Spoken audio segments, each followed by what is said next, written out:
এটা কি আমার ব্যবহার করা বেস্ট ময়শ্চারাইজার? তো চলো আজকে এই ময়শ্চারাইজার নিয়ে ডিটেলসে জেনে নেওয়া যাক।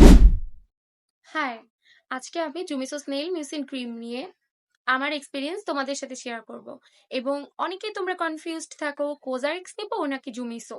সো সেই কনফিউশন আজকে তোমাদের আমি ক্লিয়ার করে দেব। সো চলো শুরু করা যাক।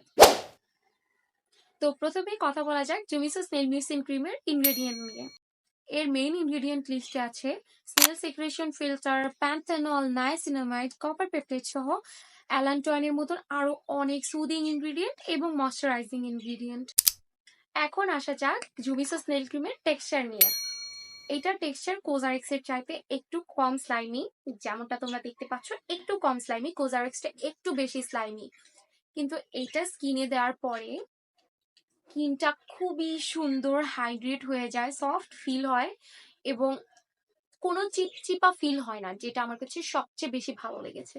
ম্যাট একটা ফিনিশ দেয়। আর আমার কাছে মনে হয়েছে যে সামনে যেহেতু সামার আসছে এবং এই ওয়েদারেও কিন্তু আমাদের স্কিন অনেক সময় ডিহাইড্রেটেড ফিল হচ্ছে, তো এটা না খুবই পারফেক্ট সামার টাইম এবং এই ওয়েদারের জন্য। Just look at the glow guys. এটা দেওয়ার পরে স্কিনটা এত সুন্দর হাইড্রেট হয়, মানে তুমি ফিল করতে পারবা যে তোমার স্কিন হাইড্রেট আছে। 3 বছর কোজারিক্স ইউজের পরে আমি জুমিসোতে শিফট হলাম, সেটার একটাই কারণ স্নেল মিউসিনের পাশাপাশি জুমিসোতে আছে কপার পেপটাইড, যেটা আমার অ্যান্টি এজিং রুটিনকে বুস্ট আপ করতে হেল্প করেছে।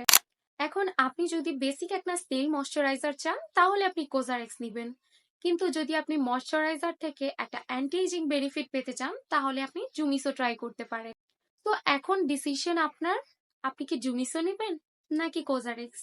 এই ক্রিমটার কোয়ান্টিটিও আপনারা 100 ml পেয়ে যাচ্ছেন, যেটা মোটামুটি অনেক দিন চলে যাবে। আর আমি আমার এই ক্রিমটা নিয়েছি পার্পল জেমস বাই মমো থেকে। আমি তাদের পেজ লিংক আমার ডেসক্রিপশনে এবং কমেন্ট সেকশনে দিয়ে দেবো। সো এই ছিল আমার আজকের ভিডিওটি কেমন লাগলো কমেন্ট সেকশনে কিন্তু অবশ্যই জানাবেন। আর ভিডিওটি ভালো লেগে থাকলে প্লিজ আমার পেজটি ফলো দিয়ে যাবেন।